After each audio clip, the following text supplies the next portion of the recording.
Episode number 65 with Steve and Mike.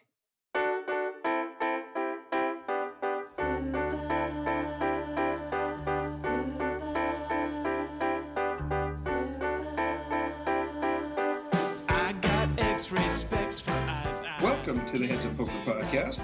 This is Steve Barton. This is Mike Snyderman. And how you been, Mike? Long time no see. Yeah, exactly. It's been about 45 seconds. 2017, Steve. That's the next time I need to see you.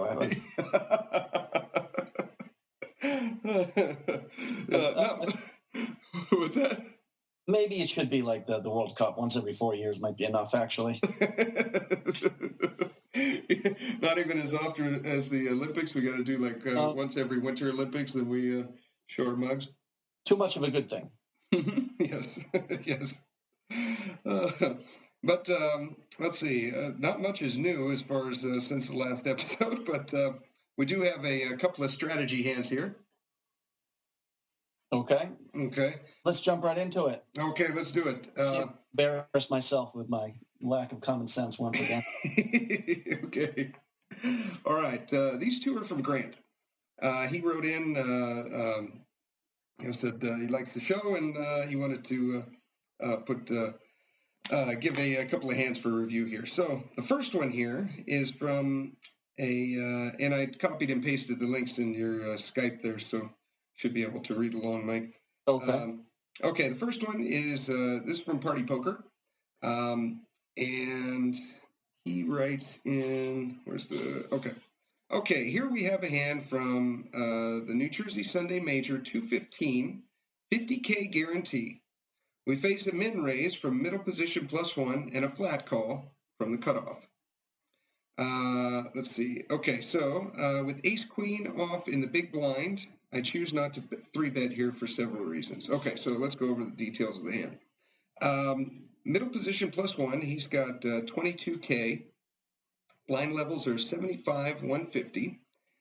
So he min raises to 300.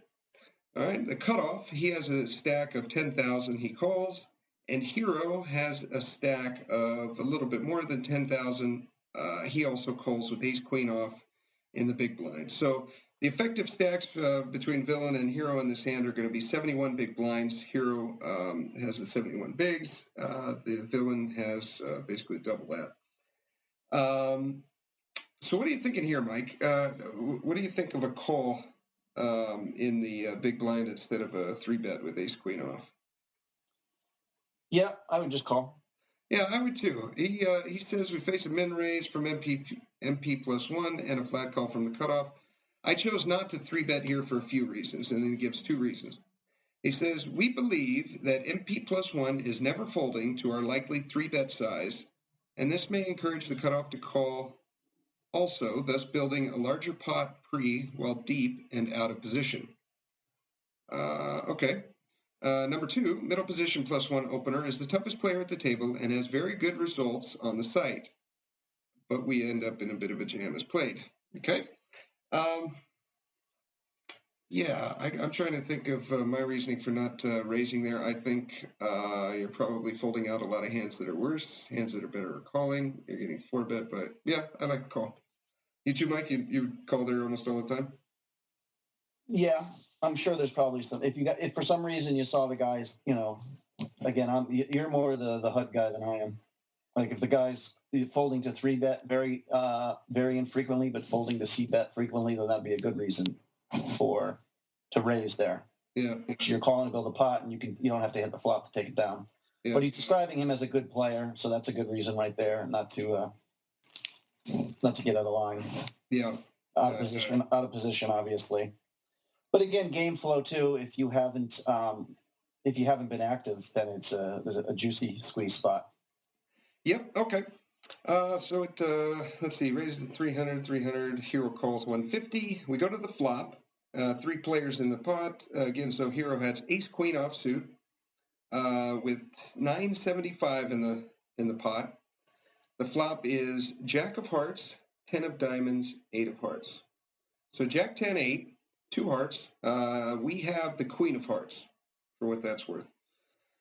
So let's see. Before I say what hero does, what are you doing on this, Mike? We're basically double gutted. If we get a 9, then we've got a queen high straight. If we hit a king, I suppose it's not a heart. Then we have the nuts. But you can't really feel too confident about a 9 because then there's 4 cards to a straight out there. Are you ever betting this? Are you always checking? What are you thinking? I think I'm check calling every time. Okay. All right. Hero checks. MP +1 bets 675. Then the cutoff folds, and now it's on hero. Yeah, I think I would be calling every time. I'm not sure I would ever be raising.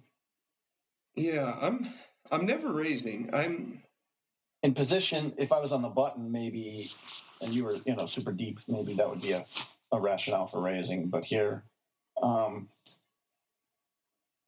raising. Yeah, I mean, I'm calling here. You got a lot of outs. Like again, regardless of the turn here, other than king, you got to be like an ace doesn't necessarily help you. The guy could have queen king and could have just hit the nuts. Yeah. The queen hits. That seems to be a good card, but he could easily have 2 pair now or straight. Mm-hmm. So call and proceed cautiously. Yeah, I was thinking the opposite actually. I'm looking at the sizing here. The pot is 975, and the original Oper bets 675. That's pretty big. Right. When I was first, we don't know the results. There's a separate email that I have waiting right here, and we haven't opened the results to take a look and see what they are. So you guys are getting this as we would play it. I think I would fold on this flop. Maybe that seems extremely nitty, but I look at it like you have ace queen off, out of position against one of the best players on the site. This is just a rainbow board that even if you hit a 9, you're probably not going to get paid off very well, or you could be drawing dead to king queen. Like Mike said, you can't really feel too comfortable if you hit an ace. You have a backdoor flush draw with a queen high flush. I wouldn't put too much stock into that. I don't like this hand. I remember back to another podcast we recorded, Mike, where you were like, I had ace king off in the big blind, and I was debating whether I should 3-bet it or not, and I ended up calling. The flop kind of came crap, and you're like, I really don't mind a check fold here, and I kind of feel the same with this. I mean, I don't know. I just don't like it. I think in game I would fold here, but maybe if you had the ace of hearts, would you call? Oh yeah, ace of hearts I would call instead of the queen of hearts. Instead of the queen of hearts, I would. Now that I think about it, the bet sizing stuff. The only reason that I almost like double gutter, first of all, you got a lot of equity. Mm-hmm. Where you've got probably 28-30% equity here. So just mathematically, I mean, again, like you said, the problem with the 9 is if he doesn't have a queen, you're not going to win a big pot. The king gives you definitely the possibility of winning a monster pot. Yeah. So there is the chance of winning when you're calling here a big bet. You got to look at the effective stack. So when you call the 600, could you say, well, I can potentially win 12,000 off it? You could. I mean, the hero starting stack is 10.6. He's got 71 bigs, so we're super deep. Right, but I'm just saying if we start the hand with 10, and after we call this bet, we've got whatever 9,000 behind and whatever in the pot. If we're assuming we get a king, and obviously, if we knew a king would get a double up for us every time, then it's an easy call. Mm-hmm. Because you're essentially putting 675 in to win 12,000 to get 20-1 in your odds. Where hitting a king on the next 2 streets, there's like a 15% chance of that. Yeah. But yeah, I like what you're saying. It makes sense. I just like anytime I'm double gutted, I'm just like, okay, I got to call. Yeah. But like I said, it might be hard to get paid here. And the fact that he bets bigger, I don't know. I guess it says he has a hand, but he also maybe feels like his hand's vulnerable. So which hands that miss on the rip what other hands would you rep here if you miss? I mean, what other ways can you take the hand? If you have a third heart hits, do you lead on the turn? Mm-hmm. I mean, how are you playing this hand as you go forward? Are you just looking to hit Steve or? In my mind, I folded on the flop, so I'm not sure how effective I'm going to be for the rest of this hand. Let me think. Okay, if I called, how can I win without hitting? I don't know. I mean, that is such a wet board. Right. Jack No, 10, it's true. 8, I 2 was hearts. just saying, I would probably proceed, but not necessarily with the plan to be bluffing here much. Yeah. Depending on what comes. Like if the board pairs, I'm not going to rep. I'm not going to rep trips trying to get them off aces or kings. Yeah. You know what I'm saying? And if a heart comes, same deal. Yeah. So yeah, I don't think a call is a mistake though. Let's put it that way. But you're calling probably to hit a hand and then just hope to get paid. I think that's it. I don't think we can bluff on this. I think we got to hit and hope to get paid off and let Villain bet us out, or just keep betting, or yeah. Okay. All right. So hero checks. MP +1 bets 675 into a 975 pot, and hero calls the 675. So we go to the turn. Hero has ace queen offsuit with the queen of hearts, and the turn is the 9 of diamonds. So the board now is Jack 10 9 8. We have 2 hearts and 2 diamonds. The 9 came on the turn. With 23-25 in the pot, are you betting or checking here? We hit our straight. Okay, so we got the queen high straight here. Checking. Yeah, me too. I like a check. I think he's just going to be folding stuff that, he's going to be folding hands that we have beat, and he's going to be playing good against us if he's got the, he's going to be calling with all the sets, maybe 2 pairs, but... Yeah, no, I think betting is, he's going to call. He's not going to just fold any none. He's going to call with sets and 2 pairs and over pairs. So there's a decent part of his range we are getting value from. Yeah. But if we bet the turn he calls, he's probably not calling the river. Mm-hmm. So if he checks behind here, I almost like, if I think I can only get 1 street of value from his hands, from his non-straight hands, which I'm tempted to think we're just not going to get more than 1 street. I'd almost rather wait till the river, and where I feel like I can bet a little bigger. Yeah. Because you can probably bet 80% on the river and get called by kings. Yeah. Where if you bet the turn, he's not going to call a bigger bet here because then they have to worry about calling the river. So I like delaying the bet till the river. Okay. And checking, obviously, to let him to bet his second best hand, hopefully, which is what he has. Yeah. Okay. Hero checks. MP +1. It looks like he clicks. No, it's not the half pot. He bets a little bit more than half pot. He bets 1350 into a 23-25, and it's on hero. Well, there's nothing to do but call there. Right? Yeah, we're never raising. Okay. All right. Hero calls. So we go to the river. There is 5,025 in the pot, and the river is the queen of spades. So the final board with the run out is Jack 10 8. The turn is the 9, and the river is the queen. So we got a 5-card straight on the board. And what are we doing here? Hey. Pot is 5K. We've got about 7,500, almost 8K in our stack.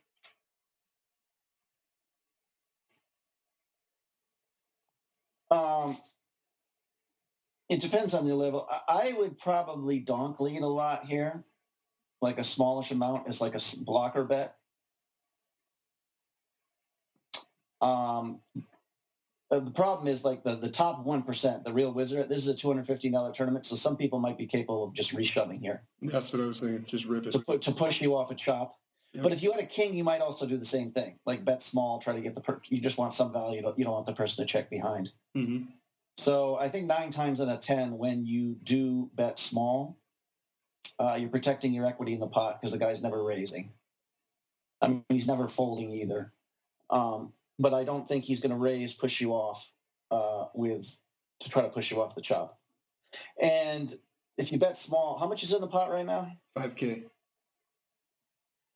Yeah, I might bet like 1775 or something like that. Just try to buy a price, because if you check behind and he makes it, if he bombs, God, you're in a tough spot. Yeah, I was thinking betting like 21. You know, maybe a little bit bigger than you. 17 just looks so weak.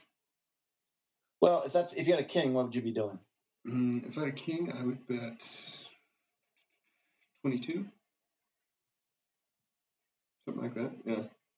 I think What'd you bet with a king? I think if I had a king, I'd be betting pretty small, just trying to make sure he calls just to get the chop. But yeah, I don't know. Yeah, well, I guess we're both thinking along the same lines. But if it's a blocker bet, if you're not calling a re-raise, I think you want to make it the smallest amount possible, where it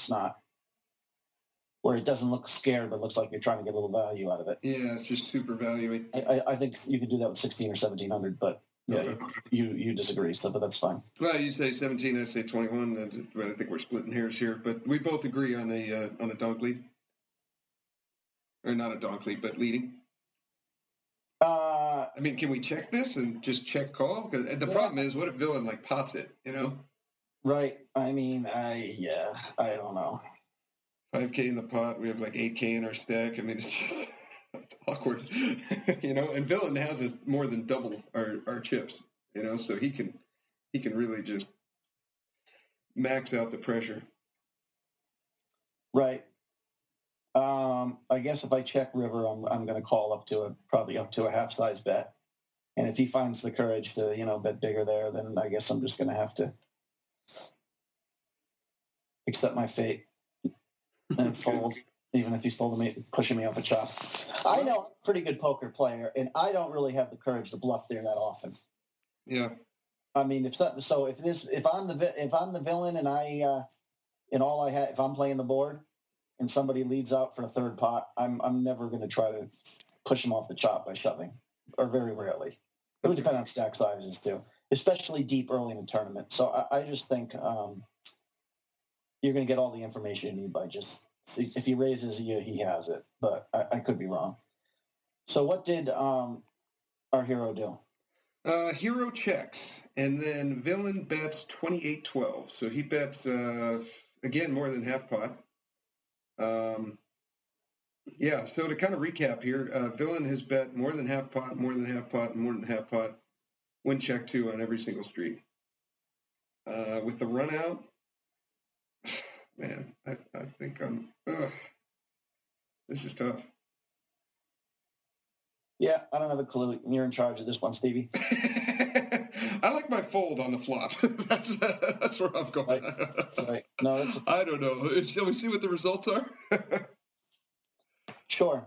Okay, let's see here. Okay, party poker. There's the hand. Hero calls. Okay, so MP +1 bets 28-12. Hero calls 28-12. MP shows straight king high. Right.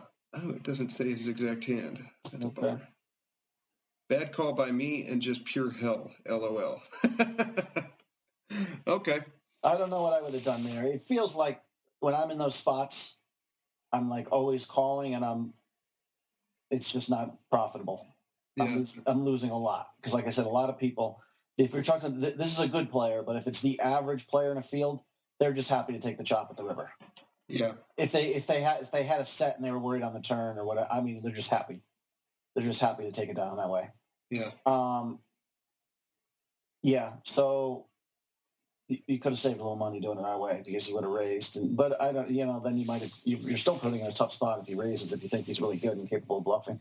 Yeah. But I think you played it okay. Steve might be. Obviously, this is being results oriented. But if you fold the flop, you stay out of trouble there. Yeah. Yeah, I don't know. Maybe it's just something as the sizing. It just looked too big. I don't know. All right. Okay, let's see. On to our second hand. But first, before we go on to our hand, if you want poker hypnosis, you can listen to a hypnosis tape before the next time you play. It's really important to have a warm-up routine before you start playing. You don't have a professional baseball player just off the couch, run out and start playing a baseball game. He has his routine. He goes out there, he stretches, he writes his initials on the pitching mound, and then he steps up and he's ready. And you need the same thing before you start playing poker. So you can do what Mike and I do. We listen to an MP3 from Elliot Rowe. He's a hypnosis coach, and he has these MP3s that you can listen to before you play. So whatever your Achilles heel is, whether it's bankroll management or if you need more confidence when you play, if you want to, reduce tilt, he has MP3s for everything. So you can check out his website by clicking on the link in the show notes. Get your free MP3 by clicking on the link that says free MP3. And check out the Elliott Road tapes. You'll be glad you did. All right. Okay. On to hand 2. This one's also from Grant. This is Party Poker.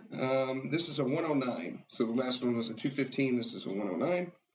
And this is a blind versus blind hand. Okay, so here we have a hand from New Jersey 109, 10K guaranteed.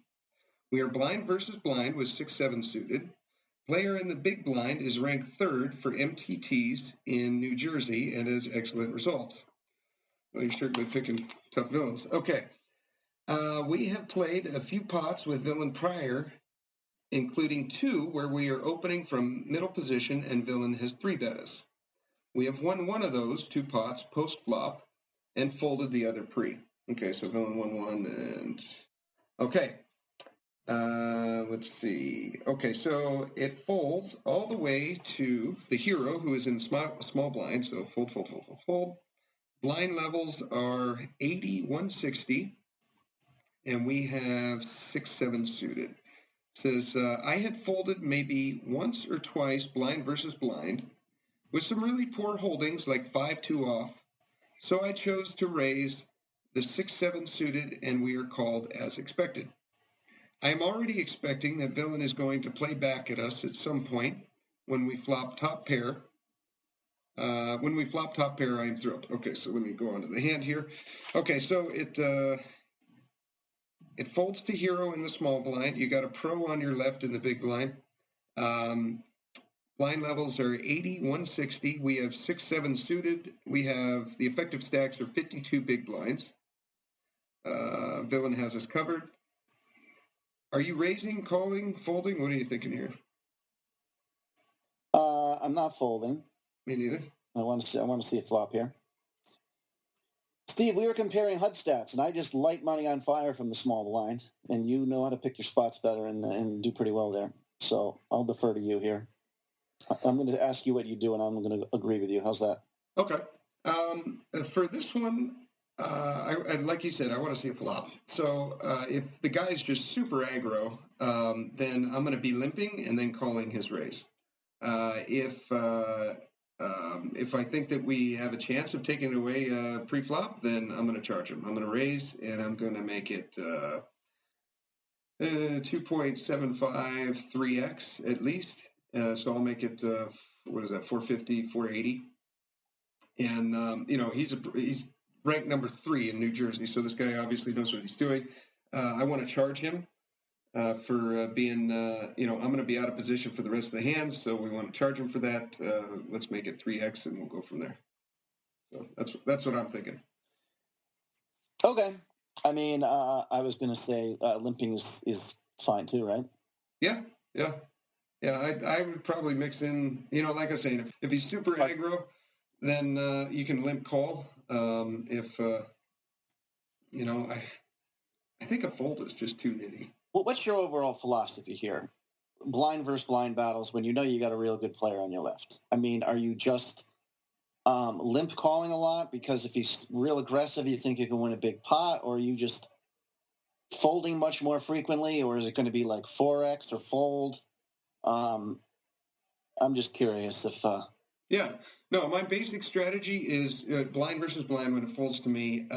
I like to start this dynamic. And the dynamic I like to set up against an unknown is limp and then see what he does. And he can do one of two things. He can either check or he can raise. That sets up the next set of pattern. And you just try to out-level him that way by first you limp, then he checks, then you bet the flop, then he folds. Okay, that's one pattern. Then you do that again. Regardless of your cards, you limp, he checks, you bet, now he calls. Okay, that sets up a different branch on the tree of blind versus blind, and now you have to go down there, and it's this level of outthinking each other. If you really want to get good at blind versus blind, just play heads up for a month, and that will help a lot. But against a good reg, or in this case, the number 3rd guy in New Jersey. I think here I would probably limp call, or I would raise it to 3x. I don't want to raise to I don't want to min raise. I don't want to raise to 2.3 or 2.4 because you're going to be out of position for the rest of the hand, and you want him to pay for the privilege of position throughout the rest of the hand. So I like a 2.75 to a 3x raise here if you're going to raise. Those are my thoughts. Okay, so that sounds about right. Yeah, just generally speaking, this is something I have difficulty with. Is just, if you got a good player in your you can talk about game flow. I'm going to limp this time at 3.5. There's some guys from the big blind. You could just make a point. Well, I don't care what this guy does. He's always going to have to get to the turn with me. We'll make it 4x. Okay, I call. C-bet, I call. Yeah. You limp raise, I call. Deep stacked, the position is always an advantage, but especially small blind versus big blind, where you're playing such a wide range of hands, it's just hard to rep a strong hand. So I think, although I would be check calling a lot, against with my full range, not check calling, completing and just fulfilling the big blind, putting the extra half blind in. So I think, you're right. But against, like as described, a better player who's got you in position there, just I'm going to be less creative and less active in the small blind for the most part. But 6-7 you want to see, so. I would either Steve says, either raise or just call his raise. Yeah. Depending on the size, of course. And if he's really that good and you're just not comfortable playing with him, you can fold, and there's it's only half a blind, and it's only one time every 9 hands. It's not terrible. I don't think if he's really that much better than. Well, you can let your hand, maybe not this one, maybe not the 6-7 suited, but some other kind of borderline hands that you would normally like to play against a really good player that's going to have position on you for the rest of the hand. I don't think it's that bad to let it go. Yeah, think of it as you're opening a middle position range rather than a button range or something. Yeah, and like you're opening, 20. You're playing 20% of hands rather than 40% or whatever. Again, blind versus blind, Steve. I'm often just I'm always confused how to play these spots. But here we both like limp call probably the most. So what did our hero do? What did Grant do? I think so. Yeah, I like the limp call, probably 80% raise, 20%, something like that. Hero raises to 375. So blinds are 8160. Hero raises to 375. That's 2.3, 2.4, 2.35, I think, if my math is right. Not in love with your sizing here, Grant. For the reasons before, I prefer something bigger. He's not the raiser. He's the caller, Steve. No. Hero raises to 375. Oh, I thought Hero's in the small blind. He is.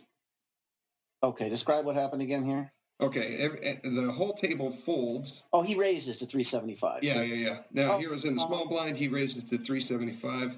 I'm sorry. I thought he limped and the other guy raised. Yeah, as long as it's not a min click, I don't like the min click raise.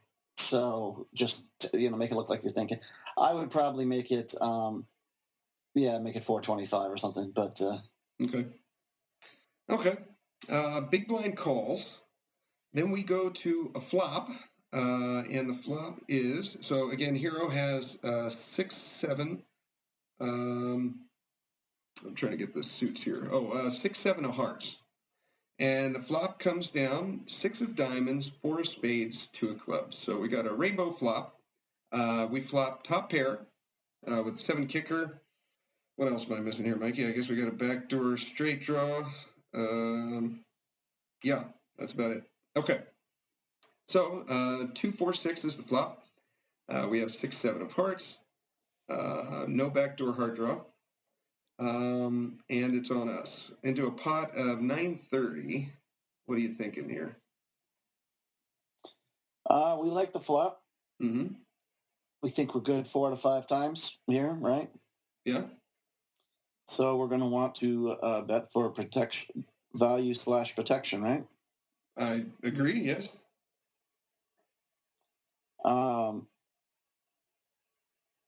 Although if you think this guy's really bluffy, check call's not horrible.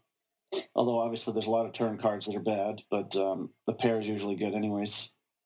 I think pretty much every card in the deck except maybe a 6 or a 7, maybe a 5. Right. Might help with everything else. I think it's just no bueno. So before you put a chip in the pot, what are you doing if he raises you here?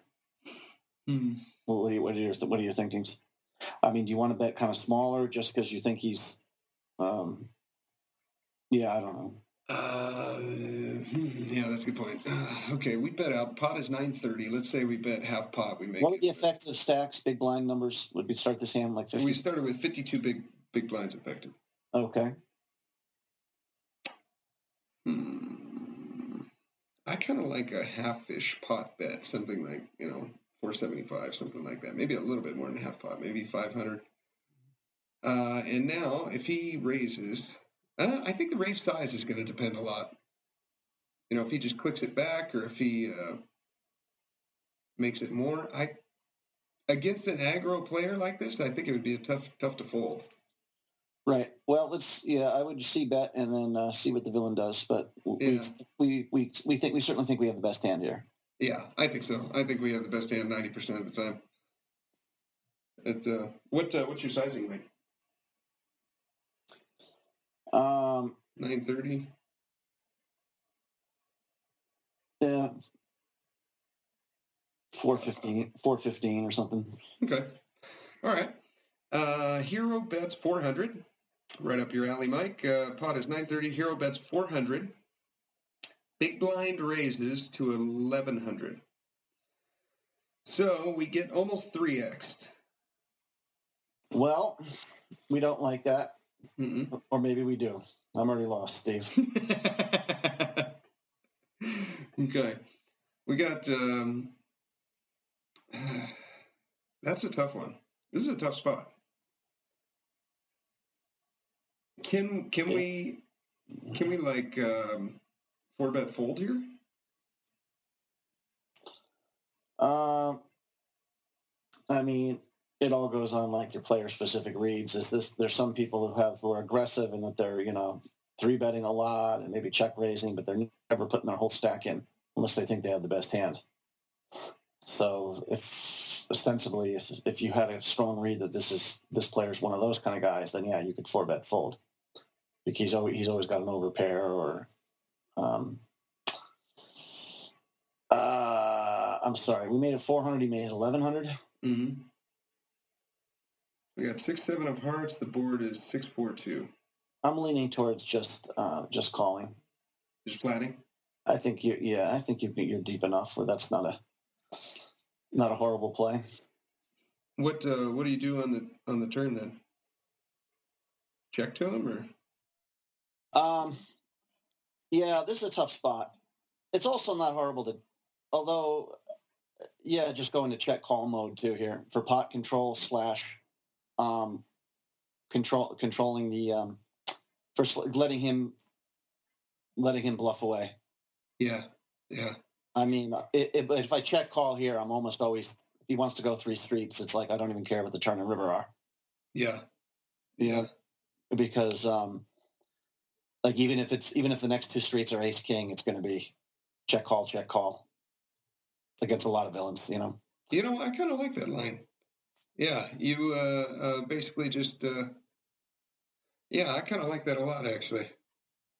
You bet when you get raised at that point, you call, check call. That's going to be tough if he puts you all in. But right. I mean, if I had a gutter ball too here, yeah. If it was a I'm sorry, what's the flop? 6-4 deuce. If it was a 6-4-3 flop, mm-hmm. I would probably be willing to get it in here. Yeah. Knowing I had 9 outs mm-hmm. and not just potentially 5. Yeah. Yeah, I like that too. Because you've got better equity, even if for some reason he slow played aces or kings here. If you were to re-raise his raise here, you'd actually be getting the right price to call. So I'd be willing to even play for stacks with the gutter ball, in addition to the two pair draw. Yeah. Of course, he's raising. It's a rainbow flop, right? So there's no flush draws in his range here. No. I mean, again, you never know. So tough players are going to just flat some. I think most players are going to raise only flat aces and kings, though. They're not going to. They would raise other over pairs, other decent pairs. So you have the blocker to the sets, obviously. I don't know. It's a tough spot this guy's put you in. You just call. He's taking control of the hand. Yeah. Yeah, it's tough. It's tough. This is where I'm just gonna, like, if I have him just in my mind checked as aggressive player, I'm check calling and probably calling most turns too, unless it's just a massive sizing. But it's like where better players probably have more specific notes on certain players and better reads on this bet sizing and this and that. All at this point is I know, okay, he's an aggressive player. He knows he can put pressure on me. So I'm not folding here. And then it's either raise, fold, or raise, play for stacks, or just call and see what the villain does on the turn. But I'm not folding. Yeah, I'm not either. Okay. Yeah, I like your line. I think you convinced me. I like your line about the call and then basically check the turn and see what he does and go from there. But, yeah. Okay. As played, Hero bets 400, big blind raises to 1100, and then Hero re-raises to 2820, and that's where it ends. Let me pull up the results and see what actually happened. Well, Steve, are you committing yourself to the pot at that point? You think you got to call the shove, or what is your? Or you can still? Would you? If he comes over the top of that, then I'm folding. And, maybe we just bled off like 17 big blinds of our 52 big blind stack. But well, if the plan is to at that point, he's got to have an overpair, right? I mean, what else is he doing with this? It's either complete air, which I find kind of hard to believe, or he's got like pocket eights. Well, if you're folding to the reshove, then I would maybe make the sizing a little smaller. Okay. 2488 or something. I don't know. Yeah, that'd be my thought. Okay, so he raises to 11. You make it like 20. Would you say 24? Or? Yeah, I mean, again, bet sizing is like every other area of poker. I'm just kind of speaking out of my ass here. But if you were trying to bet aces, if you had aces here, you would probably, if you were going to re-raise, you'd be making it smaller, trying to induce a shove. Where 2,800 is a pretty good size raise. That's an interesting point. Yeah. Okay. So if you were trying to induce, I think you'd make it a little smaller. But of course, if you make it smaller, then the problem is too, he can just like float with his king high because he knows how strong it looks, and try to blow you off your one pair of hands kind of shit. So I don't know, pros and cons to every move. Yeah, I don't. This is a tough spot. I mean, I'll be curious what Grant is thinking. Was he raising just to find out where he's at, or was he raising to play for stack because he thought this guy was capable of spazzing out? Let's see. Oh, you know what? There's some notes here that he put before the hand. We've been so. Let's see. I folded maybe once or twice, blind versus blind, with some really poor holdings, like 5-2 off. So I chose to raise the 6-7 suited, and we are called as expected. I'm already expecting that villain is going to play back at us at some point. So when we flop top pair, I am thrilled. We bet and are raised. I choose to 4-bet here, and I guess I am turning my hand into a bluff here for reasons. I don't know. Is 4-betting turning your hand into a bluff? I don't think it is. Well, maybe it is. Let's see. Number one, I believe I can get better to fold here some of the time. Maybe not a lot, but I am representing a strong hand here. Well, that's true. I don't know if villain's folding like 7s, 8s, 9s. Here. No, I don't. I agree. I do not think you're getting better to fold. I don't think so either. Okay, number two. Really, any turn card that is not a 6 or a 7 is not great for us. A 5 or an 8 would be decent, but not much else. That's probably true. Number three. I believe if we are to just flat the 3-bet, I am just bluff catching, and villain can possibly barrel us off by the river. Yeah. Yeah, you pretty much are bluff catching. That's right. He could barrel you off by the river, but that's where you just got to, like Mike said, the run-out's an ace and a king, and you just got to call. Right. This 4-bet is not always a standard play for me in this spot, so I'm interested on thoughts about this play versus a tough player. Thanks, guys. Grant. Well, yeah. Again, there's probably, as I encourage myself to get better at this game here, there's probably some good HUD answers here. Where if the guy's big blind defense versus the small blinds raise first in is like 80% versus 40%, there's just so much crap that he's playing. I think it's even a stronger reason just to check call and not try to raise, and let him bluff again on the turn. Yeah. Because I don't even know even if he's got king queen here, like this is why I don't mind check call range. There's still only like about